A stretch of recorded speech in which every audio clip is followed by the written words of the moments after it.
Hello and welcome back to the Creatures Comedy Podcast. Today we've got Michael Odewale. We're here to chat with you guys. So I don't even know how to start a podcast, bro. Chat with you guys. Yeah, I don't know. Us two and one man at the soundboard. That's exactly what's audience, they're here with us. I feel like doing a podcast, you sometimes have to understand that there is them watching, they're participating. Yeah. Because I think stand-up clips aren't doing too well anymore because it's repurposing content for the room where people who are consuming stuff on their phone want to feel like they're being talked to. But have you noticed in stand-up, I've noticed when the new thing is the written, what's it called? The carousel where you just write it down, your joke. That's doing well. Why is that I don't understand it. So it's almost like a reaction to crowd work. Was that we want to see literally written down. Or do you feel like it's kind of like, remember those choose your adventure books? Yeah. So it's like now you have to participate. You're physically engaging to reveal more of the joke. Or is it, or you mean like they're gonna guess what the punchline is gonna be type thing? Or is it just, you mean literally them more interactive? Yeah, because they get to like play with it. Now it becomes like a little game and like they reveal it. It's on their time. It's interesting. It's interesting. It's like, but it still feels, because I think it's almost better than crowd work because it's appreciating the written joke again. But it's still like not stand up, because stand up, it does need to be a moving image. I feel like it should be a moving, but it's interesting just like what the algorithm decides, like people now like, and then how we all flock to it. Dude, and how they push it on us. Yeah. And it goes to show you, it's like, oh yeah, we're so easily manipulated. Yeah. Like we will just, we're slaves to it. I do wonder like where, like just based on what the algorithm tells us people, like where would we go next? Do you know what I mean? Just like any... Iran. I think that's where we're going next. I think that's what they're telling us to do. Just like, if algorithm was like ISIS style videos are back in, everyone comment like, all right, that's the game. Sweet. The game is the game. You know what I mean? Influencers are just doing ISIS style videos now. Just like... I go wear a bag over my head. The game is the game. You know, that's stand up. Yeah. They got a bag in their head and then there's just a little hole with a straw being like, taste our new matcha. Yeah. I think, it's interesting what, where we are now, algorithm wise. Yeah, do you think it's a positive or a negative? I don't even think it's like a positive or a negative. It's just, I just kind of like, all right. Yeah. You kind of just have to go along with it. Or you choose not to. Okay. I think, because that's why I think, the people who complain, it's like we don't have to do it. Do you know what I mean? Okay. Can I defend this side? Go. Because, of course, you can choose not to. But there's the best fucking sociologists or whatever manipulating us. Yeah. Like they're the best. They're fucking degrees and degrees and degrees learning how to keep us addicted. Yeah, true. So to be like, oh, you could just not participate in it. We're addicted. We are, but we know like, we're addicted. Oh, you're addicted to heroin. You're addicted to. You could just quit. It's not that easy. But like when we get those little glimpses of what it's like out of it, we gotta chase that more. We do gotta chase that more. We gotta go smell the fucking flowers. But the thing is, we're in the UK and it's rainy and shit out there. That is a and big the cost negative of living. when they say like go into nature. And you live in like Dagenham. It's like there's no nature here. Dude, I was in Blackpool last week and I'm like, oh yeah, these guys are fucked. Like you can't go out in this and be like, oh, I love the sadness. That is, do you know what? That's fact. I was on Instagram and there was this white girl. Yeah. And she was like, you have to go to a park, take your shoes off, and just walk on the grass to like step ground on a yourself. needle. You would step on a needle. You would die. Your situation is now worse. You know what I mean? So, we are fighting a losing battle. But I do think we can, find elements to opt out. Do you know what I mean? But I'm mostly advocating for the people who just like complain all the time about social media. Like you can do it your way. It might take longer. Yeah. It might not be the instant sugar rush of like following whatever the algorithm decides, but you can do it your own way. Do you know what I mean? Of course you can. And I think it takes like a really strong person to be able to do that. And like we should teach people in school now because like it's such a new thing that like it should be taught like proper management of use of social media. Social media, yeah. Yeah, that's true. But that's the thing, because they want to ban it for the kids. But they have in a lot of places. They're already addicted, like you said. They're already hooked. And that's the worst part, because you're taking away the thing they're addicted to, but everyone else on their family is still on the crack. So imagine you trying to quit crack. Your dad's on crack. Do you know what I mean? Like, and you're all around the dinner table and you're not allowed to use your phone, but everybody else is on their phone and nobody's talking. Yeah, so, we probably fucked it. But, our generation, we were the social media guinea pigs. Yeah, man. How old are you? I'm 31 this month.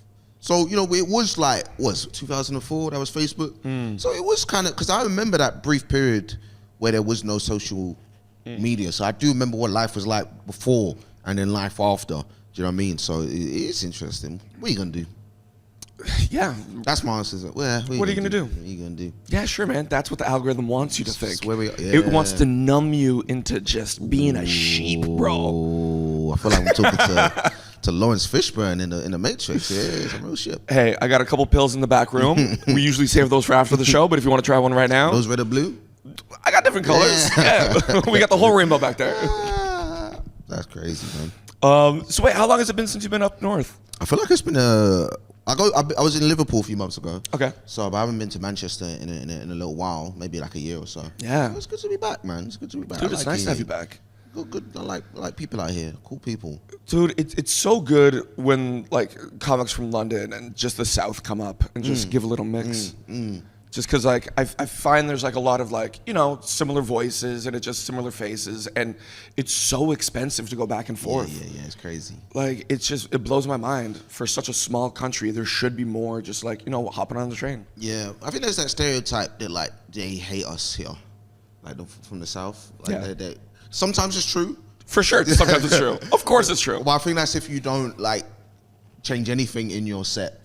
And you just kind of... Yeah, if you come up and you're talking about the train in London, like, oh, the tube is like this. People are like, okay. But even, I don't know, even if it's not tube, I think there's certain like sets that you could just feel is like very London.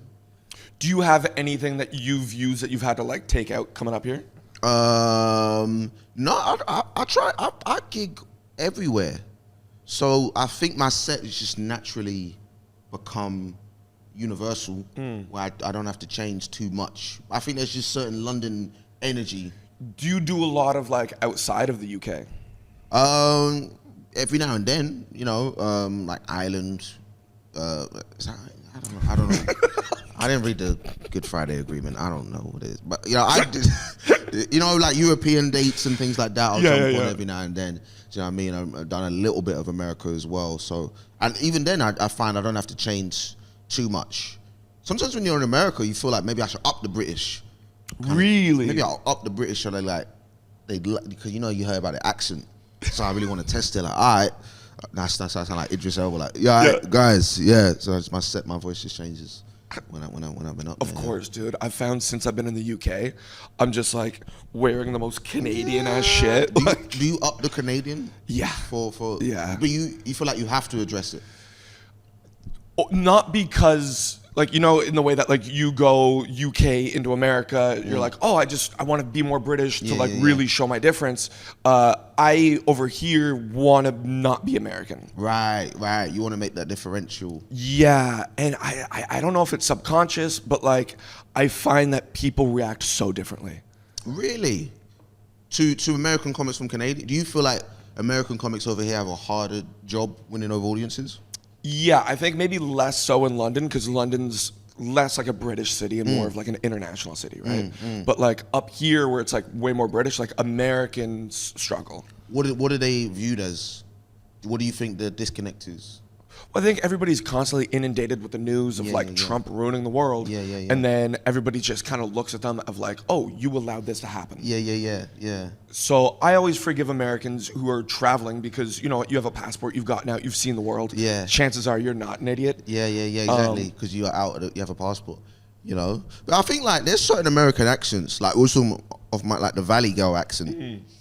When I hear that in London, like, oh, that's real. That's a real person. You know, you just certain people. Like, I didn't know you was real in real life. Yeah, you just that thought it was accent there. It's like, oh shit, that's a real person. Have you ever seen like somebody with such a strong accent? Yeah. But a face that does not match? Ooh, I can't remember an example, but yeah, I know what you mean. I was working in a game store in Toronto. Yeah. Like I used to work at a board game store when I was in college and stuff. And then I heard a guy with like a Jamaican accent behind me being like, hey, can you help with the puzzles? I'm not going to do the accent. Yeah. And I turn around, I see dreadlocks and the most Chinese face I'd ever seen in my life. I want to hear the accent. You want to hear the accent? I'm not going to do the accent. But really embody the character. I want to see Daniel Day-Lewis of the Chinese Jamaican. Look, if you want, we'll do it. We'll put something over the camera, and then we'll just bring somebody in. Is there a Patreon? That can be for the Patreon. Sign up. Yeah, we don't have a Patreon yet. We're gonna do real character comedy here. Yeah. Oh, only if you do the whitest Pakistani I've ever met. I could do that. Yeah, Can you? Patreon, yeah. No, I could try. Only for Patreon? I could try for £3.50 for my share of that. Not even the whole $3.50. I just want my share of that. Yeah, dude, I'll give you $3.50. Yeah, I'll take it. Appreciate it. Okay, well, let's get to some of these questions that we want to ask. Because again, I feel like every comic has like things that they hold on to as like their comedy resume. So one of which, So like the highlights. Yeah, but Or the not even the lowlights. highlights. Like just the extremes, I guess. Yeah, so the highs and the Just lows. the lights. Yeah. Yeah, the lights, Yeah, man. yeah. All of the lights. Sometimes they're dim. All of the Sometimes they're lights. bright. That's nice. You can't sing him anymore. Oh, is that where your stance is? Are you Nah. anti Kanye? No. I'm pro Kanye's music. His antics, I'm like, yeah, it's just Kanye, I guess. You know what I mean? I think he's one of the most like, yeah, it's just Kanye, innit? It is just Kanye. And it's so, I always have this like forgiveness for people. Like obviously he said some crazy wild shit, but like people who have been in that celebrity, like that level of celebrity. That's like where high. One of the highest you can ever get. Because obviously like, you got Michael Jackson, which is a tier of famous probably no one will touch. And then everyone else, like probably after him is like Kanye, Princess Diana. Do you think Drake's not on MJ level? In the MJ level of famousness, where of like I was watching that video of like the Amazonian tribe, and they knew who Michael Jackson was. I don't know if the Amazonian tribe know like Drake. You don't think the Amazonian tribe started from the bottom? Like you don't think they have that as part of their like ritual music? Started from the bottom, man. I don't know if they're doing that. Dude, I don't think that Amazonian tribe's moonwalking. I feel like they know Billie Jean. Look, I think they're excited for May 15th. Yeah. I think they're excited for Iceman coming out. Oh, you think they know like Drake album coming? Dude, I think they know about the rollout. I don't know. I think it's reaching those places. Maybe 2026 Amazonian tribe got phones. Of I'm course. talking about 80s Amazonian tribe. Sure, but we can't. Now It's you're comparing unfair. like Michael Jordan to fucking LeBron. No, but it's still the starkness of the lack of information they do get, and they know about the most famous man on the planet. Okay, but then I will argue that to cut through the wealth of information we have now, because now you're inundated with everything so much. Yeah. It was so much more easy to be famous in the 80s because there was no more competition. That's It a good was point. like, this is the biggest thing and it's on the radio station and we all listen to the one radio station. That's a good point. Now we all have our own Spotify. We can listen to whatever we want, and to still break through to that's power. And you reckon that's Drake? Who else? Kanye. Drake's bigger than Kanye. Drake is bigger Drake's than. so much bigger You're than Kanye. crazy.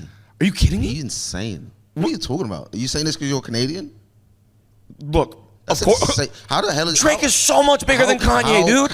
First off, more albums, more music, more streams, way more streams. Graduation was the most streamed rap album of last year. Came out in 2007. It's a great album. Kanye's doing let's say they do You know what else Kanye did? What? Kanye also released an album last year, and he got outstreamed by his old album. Yeah, but that's because there's a fade away, right? No artist can survive forever. And let me tell you something. Drake. Iceman is not gonna do what you think. It's not gonna. Iceman is not. We're gonna release this podcast on May 15th. do it. It's not gonna be what you think it's gonna be. Even before the beef, Drake wasn't what he was like. What's the one? For the Dogs? That didn't hit. Champagne. What's the one? Champagne. The one before that with the weird babies. Oh, Certified Lover Boy. Did it do the last one? The last big one was Scorpion. Exactly. Yeah. Because, and no disrespect to Drake, like every artist goes through this. His peak was longer than most people's peak. Can't last forever.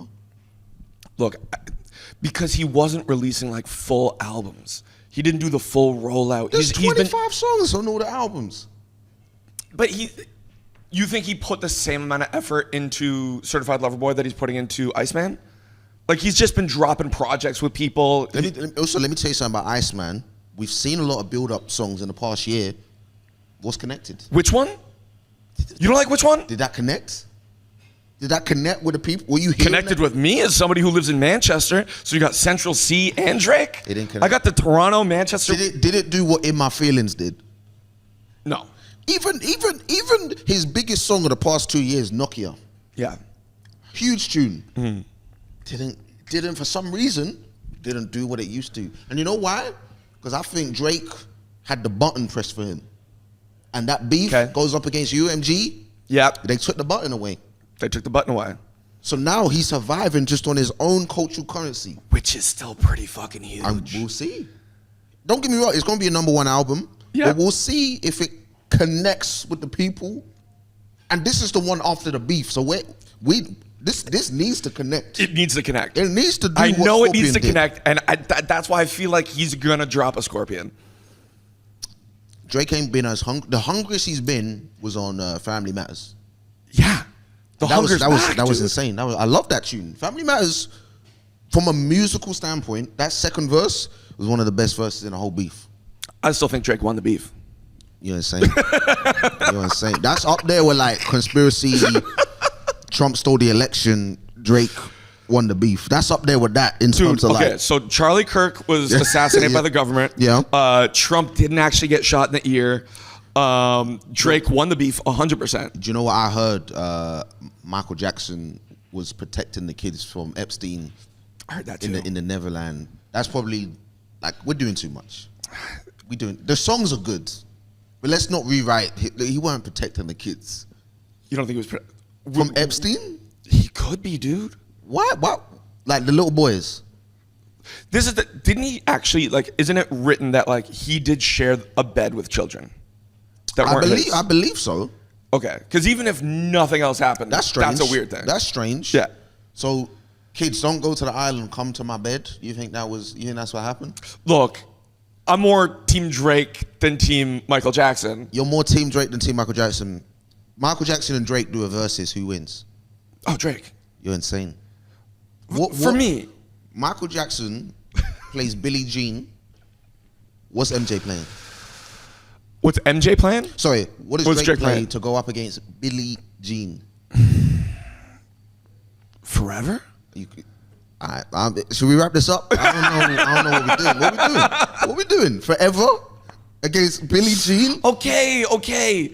But like, you have to understand that like the MJ had all those years of just absolute dominance with nobody like nipping at his heels. Prince was there. Queen was there. Madonna was there. The pop stars of Whitney Houston was there. The pop stars in the 80s and the 90s were the serious pop stars. Yeah. Who's Drake? Who's been Drake's opposition from? Everybody's coming after Drake. His biggest opposition was J. Cole. Forget about him. Yeah. I do love J. Kendrick Cole. Lamar on the hits, can't touch Drake. But when it came down to a head-to-head on rapping ability, come on now. He made one hit Kendrick Lamar? in the beef. Yeah. They're not like us. But I would still take back to back over not like us. You're crazy. You're crazy. I was listening to back to back recently. Yeah, like 2 lines in there. I'm. Don't get me wrong. I'm a Drake fan. That doesn't sound like it. But it's only because you're trying to do Drake versus MJ. Yeah. So I look like a Drake hater because, of course. But like, come on now. Yeah. Like, I think Drake is an incredible artist. I don't like when people say he can't rap. He can rap. Of course he can rap. Make great hits. He's had maybe 2 classics. What would you consider his classics? I would say Take Care is a classic. Oh, albums. Yeah. I would say Nothing Was the Same is a classic. And Views is a very good album. You wouldn't say classic? I would say it's a classic. It's been 10 years since Views. Do you view it as a... Because 10 years is the good sweet spot. Like, classic. No, I wouldn't say so. Whereas Good Kid, Mad City, everyone agrees. To Pimp a Butterfly, everyone agrees. Damn will be 10 years next year. Is that a classic? Maybe. Okay. A very good album. Very good album. So they both got 2 classics. Kendrick's Views. Yeah, because he went for hits on Yeah. that one. Okay, that was a very passionate debate about. I was having this debate with my friend actually. Like, comedians who come into comedy viewing it like rap. Okay. Do you know what I mean? 'Cause I think like, I'm not necessarily a black comedian thing. Maybe the whites do it too. You can verify this. But maybe when you first start out, you come in with like a very competitive. If you grew up listening to hip hop as well, you come in with like a competitive attitude, like I want to be the best, and like if you ever had this thing when you were starting out, where let's say you're in a comedy competition or just at an open mic, you kind of want others to do bad, not just subconsciously because you want your kill to then stand out even more, or you're just kind of viewing it like I gotta be the best. So I think there are parallels between comedy and rap in terms 100%. of writing bars. You know, we sit down, we write, they sit down and write. Dude, if you look at rap battle leagues, that is just bars. It's just jokes. It's just jokes that rhyme. Even the beef. Some of the best lines are the funniest lines. 100%. And what is it, the braids? You know what I mean? Like, but we should have that, Yeah. even if it's fabricated in comedy. Like, we need to learn so much from rap and incorporate it, because the competitiveness, you think? I think the competitiveness, but I also think, regardless what, you know, we like as like rap fans or comedy fans, a lot of it's like wrestling. Interesting. I think it's I'm not storylines. a fan of wrestling. No, but you know what I'm talking about? No, explain. On how it's like, it's storytelling. Right, yeah. So it's not an actual beef. We're doing it to raise our profiles. Yeah. It's theater. Like it's theater. There's a back and forth here. You do your part, I do my part. And then we get this attention, and then we release albums and we make sales. So we both eat off of this. Yeah.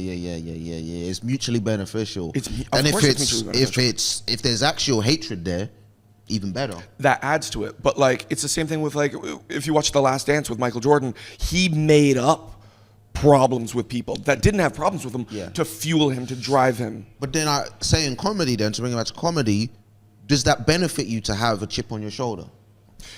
I don't think it does. Does that make you funnier? It can. Depends on the person. Depends on the style of comedy, because there's so much. You see like a Bill Burr. Yeah. He seems to go on stage in that emotion of anger.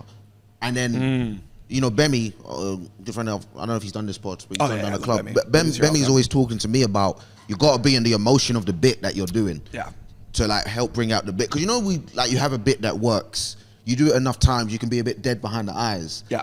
Or you just think about, I'll go get my train back. And then the audience, they're not laughing as much. You're like, wow, my joke always works. And it's like, because they can tell that you're just doing the script. You're phoning it in, and the emotion isn't there when it should be there. So like, with that chip on your shoulder mentality, or that competitive mentality, do you reckon that could be good for bringing out into your set? I think it's good for everything off the stage. When you're on the stage, that's a different game, right? When you're on the stage, it's you with the crowd. You play them like an instrument, and you have to be present in the moment, connecting, right? Because that's how comedy is. It's the playfulness between everybody. But when you're off the stage, it's the booking the gigs, it's the getting those spots, it's the harassing the promoters. When you're starting out, that Michael Jordan thing, or that guy that doesn't book you, or that comic that maybe slighted you, and it's like, I'm gonna take that personally. Yeah, you can use that. That guy got this. I'm gonna get 3 other things around. Do you know what I mean? Do you know, but is there a switch then that you need to turn that off eventually? Because you know, Michael Jordan, I was watching a doc. He's got yellow eyes. You know what I mean? Like, I don't think you should be a billionaire. You shouldn't be a billionaire with yellow eyes. Yeah, you know man. what I mean? You can get that sorted real easy. So it's like, he didn't turn that off. Do you know what I mean? So is there a point where you're like, all right, I got to turn that chip on my shoulder edge off, or it becomes corrosive? Look, I can see how there's a value to working that way. I used to have like a lot of anger as a child, and I'd get real fucking competitive. And there was like a switch that I had where I'm like, I'm so much happier when I'm not in that energy. Yeah. So, on stage, off stage. On stage, off stage. So that's why, like, I didn't start in stand-up. I started in improv. Okay. So I still, not that I prefer improv, but I love improv because it's a collaborative effort. Because that mentality, that wouldn't really serve you well in improv when you're supposed to be yes-anding and collaborate. If you go like, I'm going to be the best improver in the group, that's not really going to be making for the best comedy, I guess. Exactly, not with improv. Yeah. But you want to like work with everybody, play off each other, and the more fun you're having, the more fun it is. That's why like I love doing like duos, like co-hosting, that kind of stuff. I love doing that with people. If you find somebody that you can like co-host with, dude, it's so freeing. You have so much space to just be you. They can jump in, you jump in. It's so playful. I think that's why, you know, you was talking about Bemi, they got Andrew Menzel, they got that We Saw That show. I think one of the reasons why it's gone so big is because you can see that natural chemistry, and they're happy to be there with each other. So like I used to co-host Spank with like James Leverage. So I love just doing that with him, and then like I did it with Ishan a couple times where we just connected, and it's such a fun thing to watch. Yeah. And I think people love that. And then I come from a place where like I want everybody to win because comedy isn't at a level that like music is. Comedy's at a level where there's still so much more money to make. For Facts. everybody. Facts. So if comedy raises, everybody's money goes up. because that, you know, it's more of a community as well, where the money, you know, will kind of trickle down and benefit everybody if everybody's winning. So I see that, you know, whether it's like tour support or whether it's bringing people into opportunities and stuff like that. So it's true. No, I agree with you on that. That whole competitive mindset, ultimately, I've tried to tap into it sometimes, but I don't think it actually benefits me creatively. No, but I don't think it benefits you creatively. Like, it could, because some people are fucking psychos. But it's never made me write better, which is the ultimate thing at the end of the day. Like, I've never sat down, I gotta be the best, and that's opened up new ideas for me. If anything, it kind of narrows shit down because I'm writing from a. Well, what helps pull like the writing out of you? Where do you feel like best when you write? I feel like when I'm most peaceful. Do you know what I mean? And I'm just thinking like, what do I like? You know, and if I'm thinking about things I hate, it's just fully focused on me. Yeah. Internal. The moment I start thinking externally about the business, if I start thinking, now let's talk about the algorithms at the start. The moment I start thinking about, this will work for the business of comedy, or this is going to take me here and here, I start getting in my head because I'm like, actually, I don't know what the business wants, and I have to change this to make it fit that, and then I start getting locked out. Yeah, because then you go too much out here instead of focusing on. And I'm like, oh, but what if this doesn't work? And but if I'm just like focused internally, what do I like? Let me follow that. Oh, let me take it here. Let me take it here. Then literally, I've been having a lot of fun. Because I never do this. I never listen back to my sets. Yeah. For some reason, even when I record them, I just have them in the file. Just this year, I just started listening back to the ones I've done this year. Yeah. Fully just focused on like, all right, what am I saying? How am I trying to get the best out of this bit? Because I'm like, oh, even the jokes I was like, these are really working. I'm like, oh, I've left a lot of meat on the bones. Yeah. Do you know what I mean? Like, oh, I need to squeeze this out. I've been having so much fun just doing that. It's almost like just being competitive with myself. I'm listening to this old set of me doing well. I'm like, but I want to do better than that. So when I just keep it fully focused on me, I feel like I do my best stuff. But I'm still human, so I still see things and see people. I'm like, what's going on over there? Like, maybe I did that, but then it doesn't make me feel good. Again, I feel like for some people it helps to have that competitive nature, and those people will either end up on the top, or they'll fade away. Yeah. Because to get to the top of everything, you kind of got to fuck some people over. Facts. And wait, wow. You think that's for true? I don't want to think so. Maybe not the top, but like there's so many people who I've seen who skyrocket quick. I've seen them fuck over a lot of people. Really? But do you think in the age of social media, that's maybe less of that? Because before, I guess there's a lot of business mechanisms and people you have to deal with, so there's more chance of that. Well, I think there's like this like graph of like funny versus asshole. Yeah. So it's like you can be this much of an asshole if you're that funny. Yeah. So if you're really fucking funny, you could be a dickhead to everybody. Yeah. But I also think that does fade away. Yeah, for sure. So I don't know. And people want to help you on the way down as well. So of course, because you fucked everybody over. Yeah, that's true. But that's why, like, I'm always try to be as nice and positive to everybody, and then some people just don't trust that. I don't know. Yeah, I tell people that, like, even if you're not naturally nice, it's actually just a business move. 100% to be nice. Yeah. Like, even if it's like, I'm not that person. Just as a business move, if you care about you and you only, that's still a good move to just be nice. Yeah. You know what I'm saying? Even if it's fake, it's better than, nothing. Yeah. Well, here, this has been flying by the way. We did a lot of Drake section, yeah. Yeah. Oh, we're clipping that out. We're putting it out. May 15th, baby. Iceman. It's going to be good. Yeah, okay, we'll see. I'll message you. Yeah? I'll message you the second it comes out. Are you gonna message me like after 1 second of hitting play? Be like, oh, 100%, dude. I'm going to be live streaming it as it comes out. It's like, because like every hockey game that happens in Canada, like is at like midnight over here, so I'm up till 3 a.m, just fucking like, I miss home. But yeah, comedy stuff. Let's do some of that. Okay.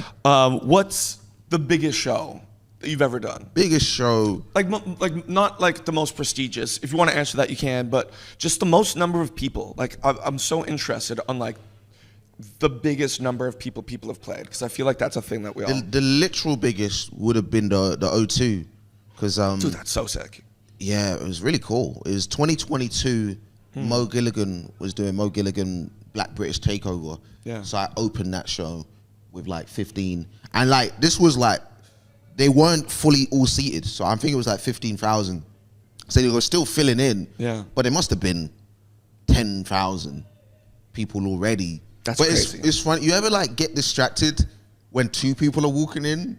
Yeah. So then it's like 5,000 people like walking in, finding their seat, and like you have to like stay in the moment, because I couldn't hear shit. Yeah. Do you know what I mean? Because of the way the stage is, I couldn't really hear too much coming back. Because imagine you're not mad, big gig, you're nervous. Yeah. When do you relax? When you get the first big laugh. Okay, I know I'm there. So Yeah, when I yeah, got the first laugh back, and I see faces moving, but it's muted, it's kind of reaching me. I'm like, shit. So I never really left the fight or flight feeling. But I just knew for the whole set? For the whole set. Did you do 15? I did like 12, 15. Yeah. But I knew I had to like, that was probably the most professional I've been in terms of, here I can't address any level of. Oh, that's like, so hard. Because you know at them gigs where it's like, you want to kind of address it like, how it's going. Yeah, so if you don't know what's going well, you just try and like call it out just so you can flip it. This won't work here. Do you know what I mean? God. You just have to stay in the like that. Maybe even just stay in the moment. Yeah. At like it's going as the most amazing it's going, and then so I did that and got a great reception afterwards, like applause and everything. But in the moment, I was like, I don't know fully if this is going good or not. It's because for us, we're focusing on the people not laughing. But if you stay in the moment, the people who were enjoying it and loving it will walk away being like, they smashed. Yeah. They're unflappable. Especially if you, because they don't know what's not going well. Obviously, you know when someone's bombing. Yeah. They don't know when they start sweating. Yeah. They don't know like when you're not having a good time. Yeah. When it's like going all right. It's just comedy, innit? You know what I mean? So it's a real biggest I've ever done, and a real lesson in just how to be professional fully on stage. Have you ever had one of those sweat bombs? Sweat, like fully, yeah, man. Like when you're on stage, it's not going well, and all of a sudden it starts dripping, and you're like, oh, how much more time do I have to be up here? I had that one time, and I was in a fleece, and so I'm sweating more, and I reach into my pocket, so I need some tissue. Yeah. And then the tissue stuck to my forehead. So I just feel like all authority is gone here. Yeah. There's nothing. I can't get this back. Do you know what I mean? So that was, one of them ones. Yeah, for sure. Sick. What about one of the strangest places you've done comedy? Like we've had people perform on buses, on boats, at like sip and paint places. I did. I'm technically NDA'd on this, but I can't like say the net. I did one in like a billionaire's living room. How many people? It was just a family. It was 12 people. So imagine doing any gig for anybody in their living room, to their friends, to their to the family, and like 4 kids are under 10. But I didn't know until I walked out. Yeah. And they're just kind of, they were standing up. I was like, and so they just gave me the microphone. Like the PA gave me the microphone. Like, this is your comedian, Michael Oda, this guy. So it was proper like court jester vibes. Oh man. But I was like, if they're just gonna stand up for these 15 minutes, it's gonna be unbearable. So I'm like, guys, take a seat. So I get them to sit down, and like I'm just performing to them, staring at me while they're on their like $20,000, sofa. Oh. And I'm just kind of, it's kind of like the O2 gig where it's like I can't acknowledge I'm bombing. I just kind of have to perform because they I don't know why I got the gig like the day before. Yeah. So I don't know how I got it or why I was there, but I'm here now in like £100 million house. Oh my God. In like Knightsbridge, and I'm just performing like I'm not bombing. Yeah. And they're kind of like, as it goes on, there's a bit more relaxation because I can do a little bit like, hey, you know, you just kind of have to abandon the set at certain points. Cause I'm like, there's 4 8-year-olds here. I can't do all my jokes. So I just start talking to the family and roasting people, and I make it what in my head. I'm again, it's fight or flight. Like I'm bombing, but like you just do your set, and they were like, oh, we really enjoyed that. Do you know what I mean? So that's probably the weirdest one. That is so weird that people with that much money just want like a private show. Yeah, it was like me, and then before me, it was like a 5-person classical, like opera thing. Yeah. And all in like tuxedos. Like, how do you even get booked for a thing like that? I have no idea. That's so how surreal. I got. I remember I got there and I was like, I'm gonna dress nice. You know, I'm a billionaire Yeah. house. And the PA was like, "Is that what you're wearing?" And then she like, "Now's your time for your comedian, Michael Odewale." And then I go out. I'm like, "Oh, I thought this was nice." You know. Meanwhile, they're just in like Skechers. Yeah, exactly. But that's probably the weirdest one I've ever done. Yeah, man, that's surreal. That I've never. Yeah, that's. I wouldn't know what to do if I was put in that situation. No, it's definitely again a lesson in professionalism. Yeah, because like if they're a billionaire and you start ripping on them, like, oh, I'd be afraid that they know how to make you disappear. This is the thing. Yeah, it's a different kind of bomb. Yeah. Do you know what I mean? Because it's like when they can ruin your life, maybe make you disappear. Yeah. Yeah. Now I'm on a true crime podcast. The comedian who never left the billionaire house. Oh, that's sick. And then, I guess, would that be up there with worst show? No. Just because I got paid after. You know what I mean? Was it good? It was all right. Okay. It was all right. So that one was like, but that's just like doing a corporate. Yeah. Where it's like all corporates. That's a corporate are, for like 12 people. Yeah, I know. But all corporates are like just bad. Yeah. But you just have the money in your head, so you don't even categorize it as a real gig. Yeah, it's work at that point. Yeah. So that was probably the weirdest one for sure. When you were talking about writing jokes and rewatching your old stand-up sets, you were talking about like leaving meat on the bones on the jokes, because like I've been always a fan of like the accordion thing where you like stretch it out right as much as you can and then just constantly keep distilling everything. Yeah. But like, how do you find, like, do you have a routine where you like, okay, every Tuesday at 10 o'clock I sit down and I write? I wish I did. I've been 12 years into comedy, and I still couldn't tell you like what my routine is, because sometimes I'll go through periods where it's like I treat it like a dissertation. Yeah. And I sit down and I go for it line by line, highlight it. Sometimes it's very like I need to go for a long walk and talk it out in my head. Right now I'm in the listen back to my set and just kind of let my brain just listen to it. There was a comic that I really admired, Mark Little in Toronto, and he worked on like a 3-month system where he would spend 3 months not really gigging, just writing premises, and then out 3 months just like doing lines and doing like all, like working out all those jokes, and then having all these jokes to work through. Wow. And like every time he'd go up, he'd have new bits because he had this book of all the things ready. Wow. So I'm like, that's such an interesting way to do it. That's fascinating. Definitely, I don't know if that will work for me. No, of course not. But that's why I admire everybody's techniques, because I feel like, you know, if you get into comedy, you're not really an organized admin person. Yeah. I'm always trying to run away from creative block. Or even the feeling that you can be blocked. I've been debating that. Can you ever actually be creatively blocked? There will always be, if creativity is like water, there will always be a drip. Yeah. And it might not be flowing, but there might be just one drip. And it might not be the drip you want, but there'll be something there. Well, have you ever read the art, not The Art of War, but The War of Art? Is that Stephen Pressfield? Yeah.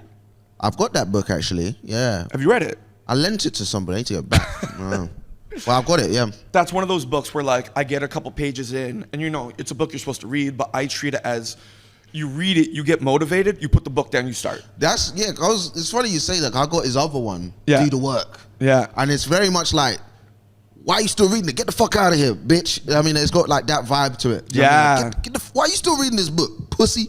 You know, he's very aggressive in a way that he kind of tells you to just get the fuck on down on paper. And I think that's the hardest part. Like, that's what Stephen Pressfield's saying, is that like every day you wake up and you're battling yourself. You're battling motivation. Limitations and shit. Yeah, so you just have to start, because when you start, it's so easy to go. That's the biggest block. I agree with that. The longer I leave writing, the more the blank page is the scariest thing in the world. You know what I mean? I'll just stare like, man.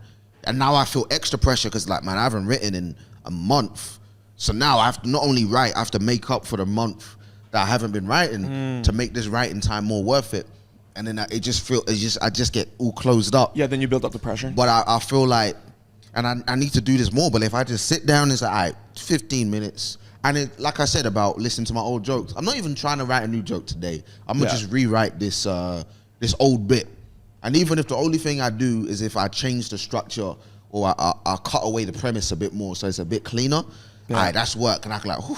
Or you find one tag. Do you know what I mean? You're like, every little laugh. Yeah. Do you know what I mean? So like, definitely I would say, I don't know if there's any, you know, young comedians listening to it. Like the longer you leave it, I mean, but then again, there's no right way. Some people, like you said, some people like to leave it a long time and then build up. But I find with myself, the more I leave it, the more I feel pressure to come back to it.